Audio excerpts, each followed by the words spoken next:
So I just expanded my herb garden.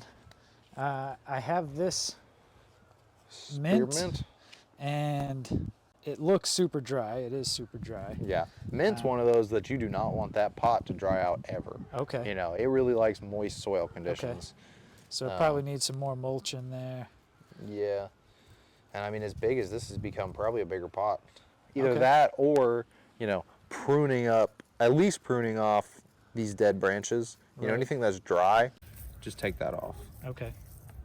From our guy Riley, I just got this chocolate peppermint, and that's already doing really well. I mean, you can see the thyme here. I mean, these were just small. The parsley. How long have you had them? I've had them 2 weeks. Okay. Yep. They'll definitely be happier when the weather cools up or warms up. Okay. They've got a slight discoloration, but that may just be the transplant of going from that protected nursery to, you know, your open sun yard in these pots. Right. And again, with this mint, you know, you want to make sure this stays moist. Okay. The thyme is not as picky, Okay. but what I am noticing is there's huge like air holes in this soil, and so when you fill a pot with soil, really what you want to do is water that soil in as you're putting it into the pot. You know, don't wait until the whole pot is full, because when you add that water, it's going to collapse any sort of air pocket, and an air pocket is going to lead to a place where the plant's roots can't grow. You know, if they encounter just open air, they're going to stop growing there. Yeah, and I'm noticing quite a bit of that in this pot. Okay. So, is it worth repotting or just give it a heavy drink? how do you normally water? I usually water with the can. Like a gallon of water, like a whole watering can? Yeah, I got this can right over here. That is my favorite mint by far. Okay. So yeah, this is our Lazy Man's Rainwater. Pull it right off. I'm not sure how much is in there. Just dump it in. Yeah. We should get you a little spigot on the bottom of it. I got the spigot. It's so slow. Oh, is it? It's a 1/4 inch, unfortunately. Oh, yeah, 3/4 inch. Yeah, yeah. Well, I wasn't thinking about that.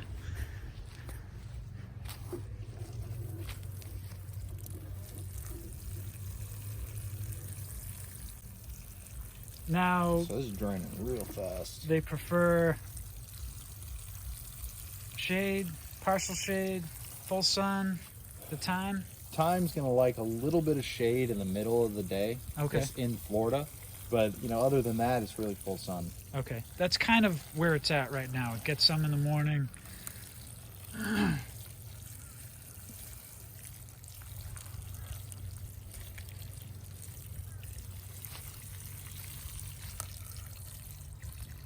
I'm just lightly pressing it. I'm not trying to compact the soil, Okay. but I'm just squeezing it to see if I can get it to collapse. And it's actually doing pretty good. And so, you know, the soil is going to collapse, but as that water is passing through it, it's going to carry the soil to those low places and cause it to level out. So that's why we do this while we're watering. And you can see the soil level around the thyme has already dropped quite a bit. A lot.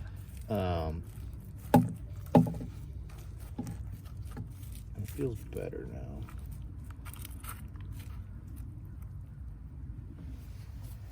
Let's see what this one's like. This one's not as bad. You know, and it's one of those things that sometimes you're filling a pot, you might be filling, you know, 10 or 15 pots in one day, and one just doesn't get filled as thoroughly as it should, and then the plant struggles, and you stare at it and you're like, I don't get what's wrong with it. Everything's fine, but it's got those air pockets inside the soil. And so I'm one to, you know, really get into the soil. If my plant is having a problem, I'm gonna put my fingers in there, see what it's like, you know, see if it's really compacted. Maybe it appears wet on top, but you know, a couple centimeters down, it's bone dry. And those are things you really won't know unless you get your hands in there. you got to get dirty. That's it.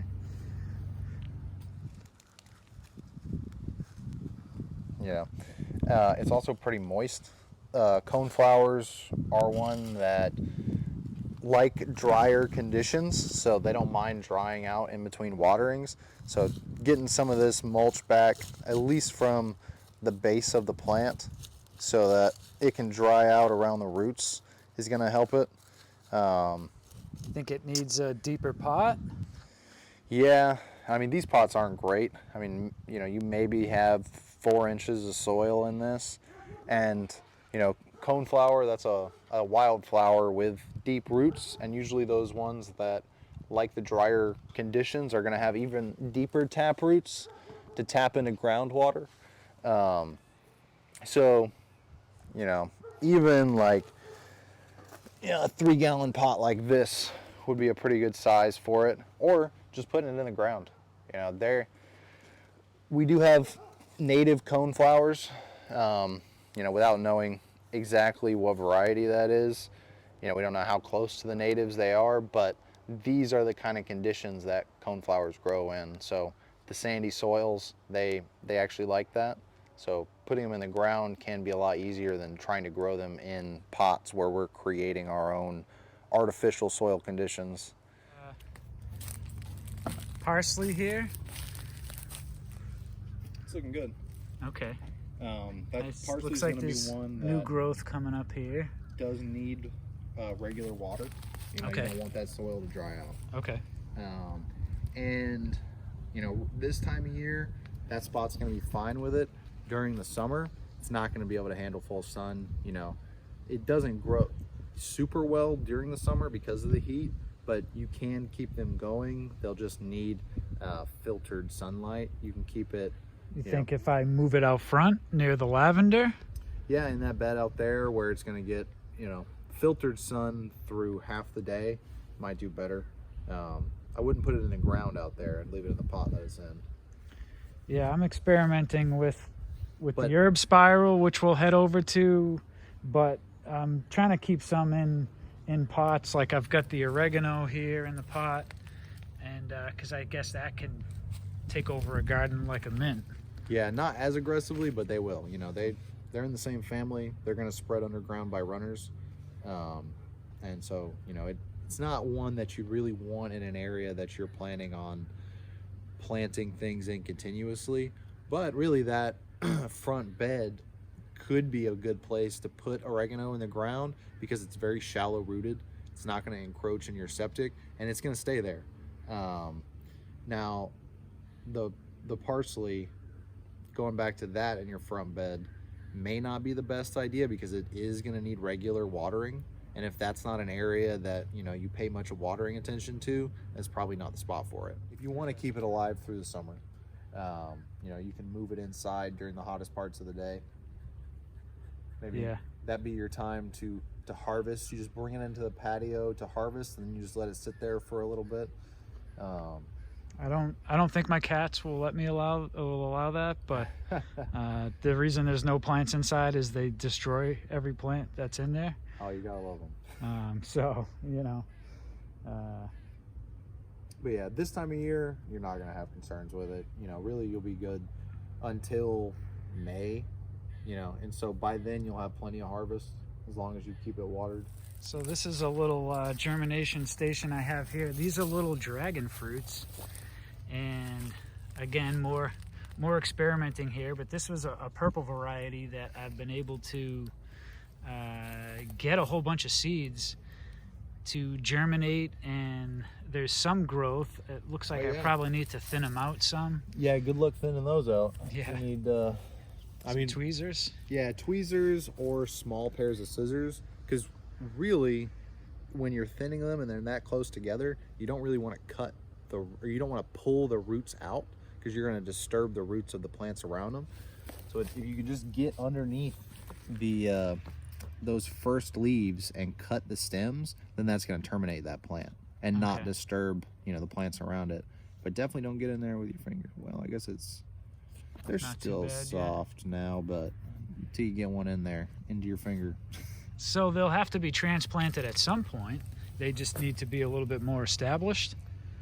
Well, when you transplant them, you're going to take that whole soil ball they're in and put it in a larger section of soil. You know, you're not going to disturb the roots. Okay. Now, So that's why I get it. The one that has 6 or 7 of them there. what you could do is very carefully with tweezers, you know, clear the soil away from the roots and separate them all into different pots. Okay. Um, Now or when they're more established, you think? now is a good time. I would wait and make sure we don't get frost before you transplant anything. Okay. Because it's still possible to get, you know, frost in February. Sure. But, you know, this is a good time because they're so young. They're very resilient to the stress. And so as long as you can, you know, get most of their roots up when you're getting them out of these pots, they should be able to be transplanted into another pot. Sam, real quick, I want to ask you about this cranberry hibiscus here, because I've heard numerous things that it's an annual. It's only going to grow this one season and die back. I've heard that it could grow for 2, 3, 4 years and then eventually die back. In your experience, what have you seen? It can grow for multiple years. They're very frost susceptible, so any kind of frost and it's gone. Okay. And that's why traditionally in this area it's considered an annual. Now once they flower and fruit like it has, you know, it's already produced seeds, usually the quality of the leaves will deteriorate a bit. And what you can do to prolong that harvest a little bit is to give them a heavy prune. You know, once the springtime comes, you know, around the beginning of March, cut back a lot of these branches, especially a lot of the dead ones, and then it's going to cause it to have some new growth that will give you some more desirable leaves. You know, they're not bad. It doesn't look like you have, you know, any real insect damage on them. They're just, the plant's not really interested in making leaves right now. It's still producing more flowers with more fruit. And it's going to do that at least until the spring. I just looked at like the size of these, you know, rootstocks down here, how thick they are. Mm-hmm. I'm just thinking, I don't know how this thing's gonna die back. They will. The frost. So Roselle is one that's a lot more closely related to this, but it has a nice calyx that makes a good drink. It's real sweet. Now that one, after it fruits, it will die. You know, once all these seed pods dry up, all the leaves are going to fall, the branches are going to die back, and you'll just be left with sticks, you know, coming out of the ground. They get these same huge trunks, and it's pretty shocking to see, but at that point you just cut them down, and they're just about as prolific as the cranberry hibiscus. And just like this, you know, eventually this will die, you know, and it won't last more than 2 or 3 years, and then this whole plant will just be left as sticks, and you'll cut it at the base. Don't worry about digging up the roots. Lay those branches down, and you're going to have seedlings popping up, as you know, to take its place. And that's exactly what happened with these. I only sprinkled a handful of them in the ground, and I mean, between the one behind us here, this one, there's a couple along the path here. I mean, they completely took over. So this guava tree, Sam, It's looking a lot better than it was last time. it's looking a hell of a lot better. I did a cut up top here, and it shot up that new branch there. Similar to keep it aerated, is that something? Yes, that's what I was going to mention to you. So when you're thinking about pruning, especially for this tree, you know, these are the kind of branches that you're going to want to target first. This branch is crossing right under and getting right on top of these leaves. So taking that off, you've got a new branch right here that's trying to grow. I'd say clip that before the plant even puts energy into it. Taking these dead ones off the bottom. Then other than that, it's looking pretty good. You'll probably want to get this eventually because this shoot is going to come right up through here. But it's got a real nice shape to it. It looks super healthy. And I'm happy to see it doing better. Yeah, yeah, it was looking pretty sad. Pretty sad. Yeah, keep it aerated and it should stay happy. I see now you were telling me your Okinawa spinach is starting to flower. Yes. And they will occasionally, usually if they become overstressed, they're going to flower just to try to reproduce and carry on. Once the flowers produce, they'll produce seeds, and the plant will continue to live on. You can harvest these seeds and propagate new Okinawa spinach that won't be a clone of the original plant like any cuttings would be. If you germinate these seeds, you're going to have a unique Okinawa for every plant that you grow from there that, can have different tastes and textures to the leaves. So that can be a fun thing to experiment with. From looking at the plant, it doesn't look overly stressed. It is winter time. The daylight hours are starting to lengthen up, but they are still pretty short. And so it may just be flowering in case, it's sensing that there's a potential frost this time of year. And so it just wants to make sure that its lineage carries on. But other than that, the plant looks healthy. And what you can do if you don't want the seeds, just pluck them off. Pluck off those flower heads before they form. And it's not likely to keep pumping out flowers.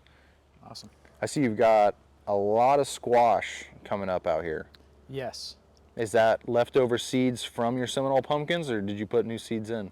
I put new seeds in. We have delicata squash. There's some spaghetti squash, acorn squash, butternut squash. I found in my experience, especially with the zucchinis and yellow squash I wasn't able to grow, the more that I have in the ground, then it's... At least one will make it? Yeah, Yeah. I only need a couple to survive.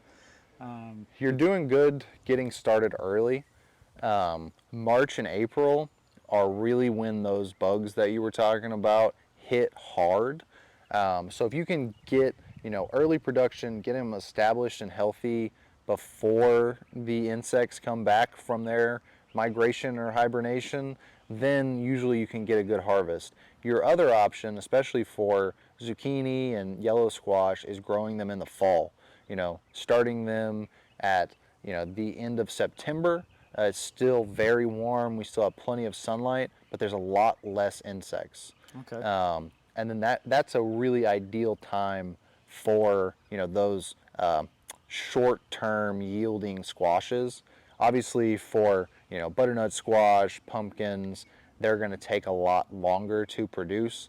And so you can't really wait until, the end of the year to plant them. You can, because we may not get a frost this year. It's, it's currently, February 3rd, and we haven't had a temperature below, 39 degrees in our area of Florida.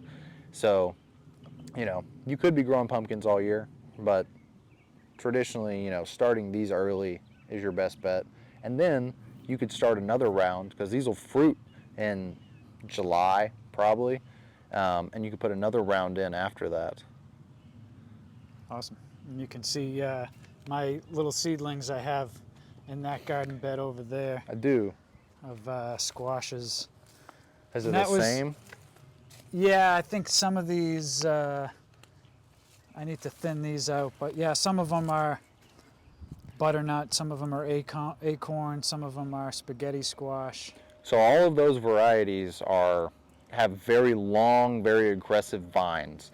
So in this bed, really what I would say is you wouldn't want more than 2 or 3 plants. Really one could fill up the whole thing.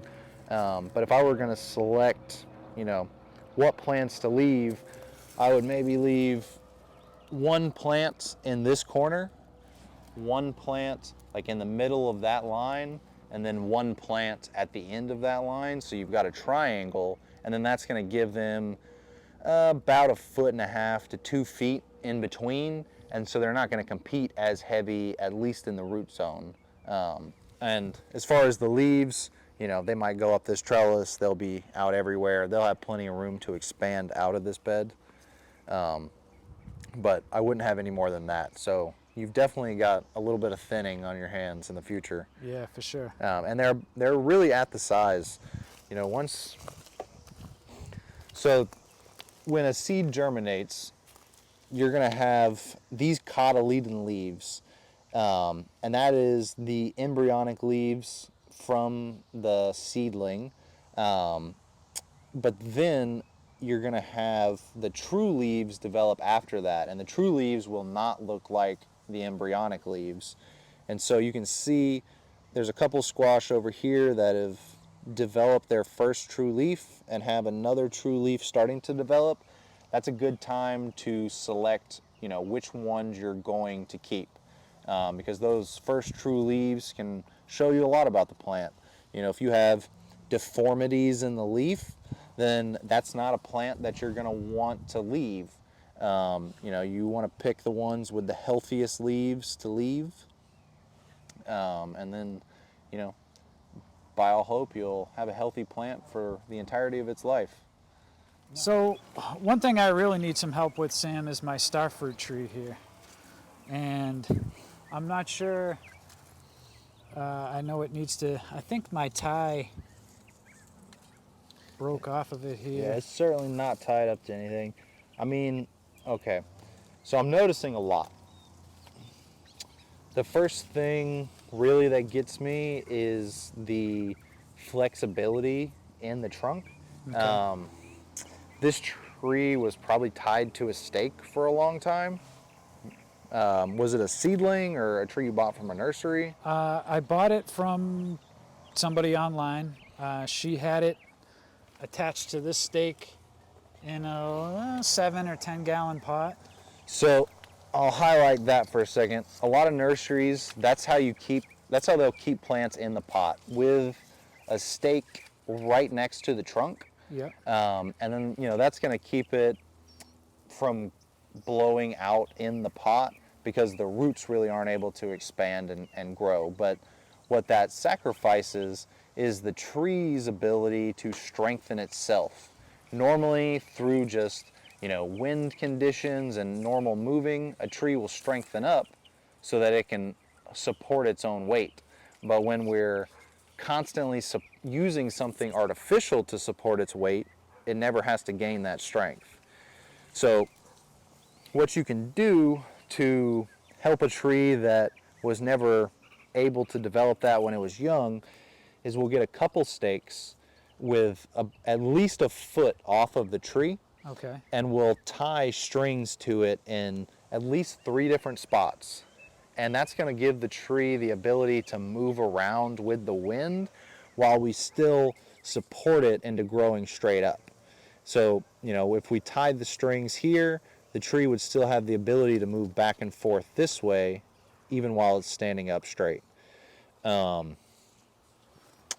Really, for this starfruit, I would say it should be in a spot that gets a little bit more sun. It is a large tree.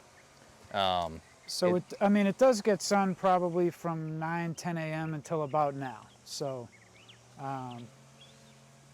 pretty much this whole back fence is in the sun all day. Full sun. Yeah. But I mean, I try to almost overwater it. I shouldn't say I try to overwater it, but if anything, I give this thing a healthy drink compared to some of the other trees because it looks wilty sometimes. So it does, and I can't tell if that's from the wind. I mean, it's definitely getting blown. You can see it's coming from that direction and blowing it this way. Yeah. You know, all your plants kind of have that front to them, but you know, unless it's getting hit with huge gusts of wind, the leaves really shouldn't be this wilty. Let's see what the soil looks like. Pretty dry. Well, not really. It's pretty wet. It's just very compacted. So one thing I'm noticing is that seems to be a lot of wood chips in the soil. Well, I guess below it, not as much. But we've got a very thick layer of wood chips.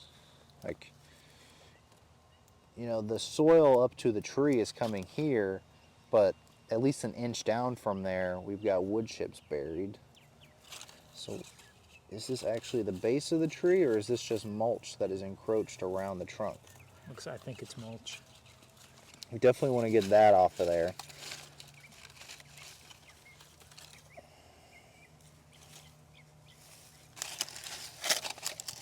When you're using a wood chip mulch on a woody plant, you don't want those wood chips to be touching the bark of the tree, because there's going to be bacteria. You can see the white hyphae from the fungus that is eating this decaying wood.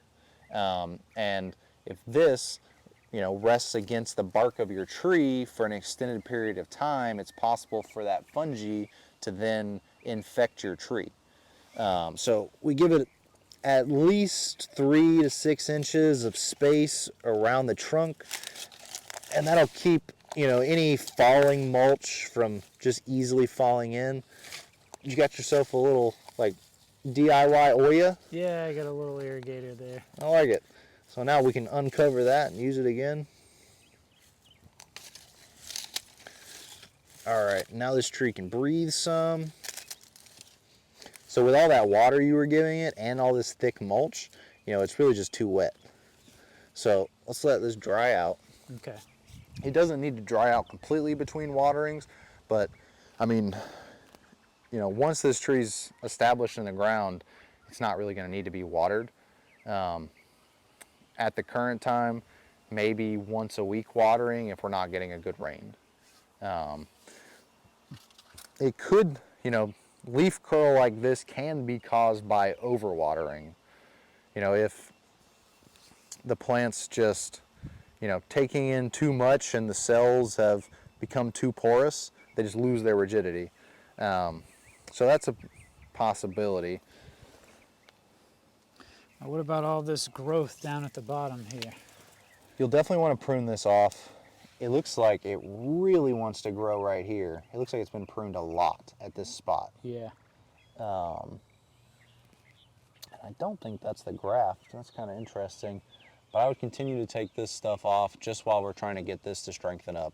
Okay. But definitely let it dry out first and sanitize whatever you use to cut those, because it's been in such a wet, kind of damp environment.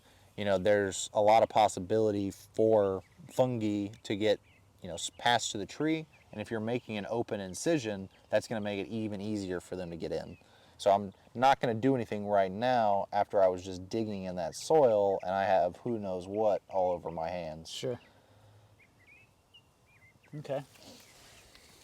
But yeah, I would say for the strength, definitely get those stakes up there. Okay. Get some strings on it, ratchet it up so it's straight. And then, because the other thing is it's kind of planted at an angle. It probably blew and has pushed the roots up. Yeah. But you can get it back straight. And really, because of how just leggy it is, I would take this top branch off. Okay. And then probably a bit of this side branch that's just, flopping around over here. Okay. Just so then it's not quite as heavy. Yeah, it's clearly trying to fall over. Yeah, really, it just wants to go to sleep. Yeah. Let's talk about this fig, Sam. It's not a climbing fig. Is it a good time to prune it now? No. Okay. I mean, yes, it's a good time to prune it, but it doesn't need to be pruned. Okay. Figs are temperamental in Florida, and there's some varieties of figs that do better here than others.